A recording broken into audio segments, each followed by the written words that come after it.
Bienvenue sur Africa 24 dans cette nouvelle édition du Morning News. Voici les titres de l'actualité. Au Sénégal, le sort du député maire de Dakar, Khalifa Sall, renvoyé en justice par l'Assemblée nationale. Ses collègues ont largement voté la levée de son immunité parlementaire. Prochaine étape, l'ouverture d'un procès. Le président Denis Sassou Nguesso encourage les chefs de tribus libyennes à œuvrer pour le retour de la paix en Libye. Médiateur de l'Union africaine dans la crise qui sévit dans le pays, le chef de l'État congolais a présidé ce dimanche la réunion du Haut Conseil des villes et tribus libyennes. Et puis semoule de manioc, huile de coco, riz local sont entre autres les produits transformés artisanalement que propose la boutique paysanne créée en 2016. Elle entend promouvoir les produits agricoles finis 100% made in Côte d'Ivoire. En prison depuis 8 mois au Sénégal, le député maire de Dakar, Khalifa Sall, est désormais sur la sellette. Soupçonné de détournement de deniers publics, ses collègues ont levé ce samedi son immunité parlementaire. Un vote à une large majorité contraire aux règles démocratiques, selon une partie de l'opposition. Précision à Dakar de notre correspondant El Hadji Ndiaye. L'Assemblée nationale du Sénégal a levé l'immunité parlementaire de Khalifa Sall ce samedi 25 novembre. Après un long débat entre majorité et opposition parlementaire, c'est à 125 pour, 23 contre et aucune abstention que l'immunité du député maire de Dakar a été levée. Les députés du groupe des non-inscrits et ceux du groupe parlementaire Liberté et Démocratie qui soutiennent Khalifa Sall dénoncent un acharnement contre le député maire de Dakar. Le droit le plus élémentaire du député Khalifa Ababacar Sall n'a pas été respecté. Il n'a pas été entendu, il n'a pas de défenseur. C'est quelqu'un à qui on dit qu'il bénéficie d'une immunité et on le laisse encore en prison. Mais quand même, le plus dur, le plus craint de nos adversaires, le plus craint même de nos ennemis, ne mérite pas un tel sort. Ainsi, les députés de l'opposition contestent le rapport de la commission ad hoc chargée d'étudier la requête du procureur qui, saisissant l'Assemblée nationale, a demandé la levée de l'immunité parlementaire du député maire Khalifa Sall. L'opposition critique parce qu'elle est dans son rôle. Mais la commission ad hoc est une commission de 11 membres dans laquelle il y avait 3 membres de l'opposition. Et dans cette commission, nous travaillons dans le cadre du règlement intérieur qui est quand même la loi organique qui organise le Parlement. Et au-delà de ça, il y a aussi les aspects de la Constitution du Sénégal. Nous avons été en parfaite conformité avec la loi. Mais quand nous avons donné une lettre via le ministère de la Justice pour que Khalifa Sall nous reçoive ce jour-là, il a refusé de nous recevoir. Élu député en juillet 2017 pour le compte de la coalition Manko Tahaou Sénégal, dont il était la tête de liste nationale, Khalifa Sall est détenu à Rebeuss depuis le mois de mars 2017. Il est poursuivi pour des malversations présumées portant sur 1,8 milliard de francs CFA dans le cadre de la gestion de la caisse d'avance de la municipalité de la capitale. La levée de l'immunité de Khalifa Sall ouvrirait clairement la voie à un procès. Dans l'actualité également, Brazzaville, la capitale congolaise, a abrité ce dimanche la réunion du Haut Conseil des villes et tribus libyennes en sa qualité de président du comité de haut niveau de l'Union africaine sur la Libye. Le chef de l'État, Denis Sassou Nguesso, s'est entretenu avec la délégation conduite par son président Adjeli Abdoussalam Breni. L'occasion pour le président congolais de réaffirmer la place des tribus libyennes et leur rôle pour une sortie de crise. On l'écoute. Au sommet de Brazzaville, tenu le 9 septembre 2017,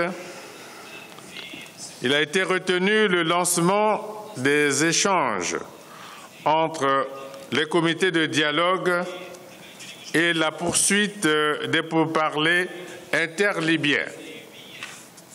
Une feuille de route avait été établie à cet effet.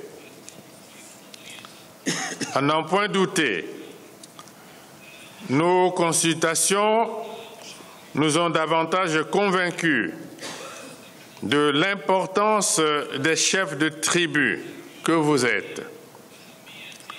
En tant qu'autorité morale, dépositaire de la sagesse traditionnelle, de nos échanges, il nous est apparu la nécessité de votre implication dans le processus de résolution de cette crise.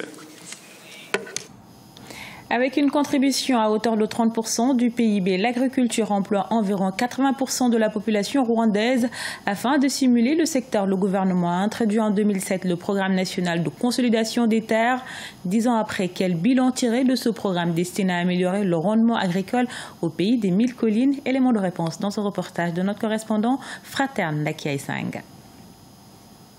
Le Rwanda a introduit le programme de consolidation des terres en 2007 qui donna naissance à celui d'intensification de culture en 2008.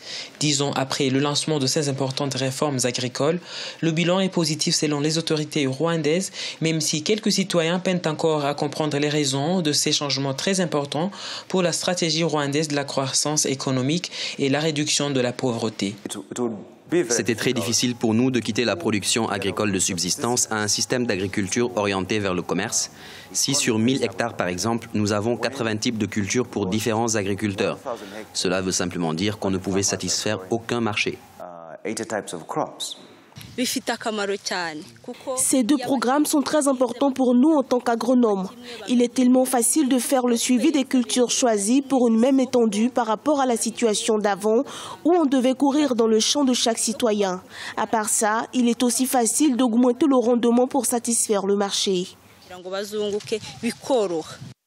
En 2010, le rapport du ministère rwandais de l'Agriculture a indiqué une croissance agricole de 11% et le mérite a été attribué aux réformes dans son secteur, notamment le programme de consolidation des terres. L'un des défis majeurs cités par les autorités est au niveau des mentalités.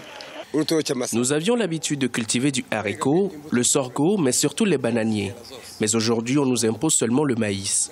Ce n'est peut-être pas une mauvaise idée, mais il est difficile pour un simple citoyen comme moi de survivre sur du maïs. Je trouve que notre ancien système était le meilleur. Notons que plus de 80% de la population rwandaise pratique les métiers relatifs à l'agriculture de subsistance. Cependant, compte tenu de la pression démographique, assurer la production des cultures vivrières pour la population croissante pose un défi persistant. Transformer au moins 50% des produits ivoiriens à l'horizon 2020, c'est l'une des ambitions des autorités. Pour y parvenir, des initiatives comme la boutique paysanne ont été créées. Il s'agit d'un espace où sont promus et vendus des produits agricoles du terroir ivoirien issus de la transformation. Et pour la première fois, elles étaient ouvertes au public au cours du SARA 2017, le salon de l'agriculture et des ressources animales. Découverte avec notre correspondant Oliva Diakotan. La boutique paysanne, c'est l'un des nouveaux concepts en vogue pour la valorisation, la commercialisation des produits finis agricoles made in Côte d'Ivoire. Elle s'est lancée ce défi en août 2016 avec 20 coopératives. Aujourd'hui, elle en compte 90. Semoule de manioc, huile de coco, riz local sont autant de produits locaux transformés artisanalement que propose cette vitrine à la clientèle dans ce SARA 2017. Certains partenaires étaient surpris de savoir que tant de produits existent en Côte d'Ivoire. Mais après, on a vu qu'on a beaucoup vendu. Et tous les fournisseurs ici présents ont fait leur marché. Il y en a qui étaient obligés de renouveler les stocks, simplement parce que vendre à la boutique ou déposer ses produits à la boutique paysanne, c'est une marque. Puisque nous sommes accompagnés par un laboratoire qui fait la certification, qui fait le contrôle. Pour le Salon international de l'agriculture et des ressources animales de 2015, le monde agricole avait bénéficié d'un seul stand. Les autorités lui ont octroyé 50 espaces de valorisation des produits agricoles pour l'édition de 2017. Elle s'engage à accompagner la boutique paysanne pour conquérir les marchés étrangers avec les produits finis locaux. Vous avez une diaspora africaine à travers le monde qui apprécie les produits locaux. Vous avez une boutique paysanne. L'idée maintenant, c'est de vous appuyer pour que vous puissiez exporter ces produits et que vous ayez des points de vente dans ces pays-là. Le Salon international de l'agriculture et des ressources animales est le plus grand rendez-vous de l'économie agricole en Afrique de l'Ouest. La 4e édition s'est tenue du 17 au 26 novembre 2017 à Abidjan. La 5e est prévue pour 2019. Ce journal a été réalisé par l'ensemble de la rédaction. Nous vous remercions pour votre fidélité. Dans un instant, une nouvelle édition de l'actualité sur Africa 24.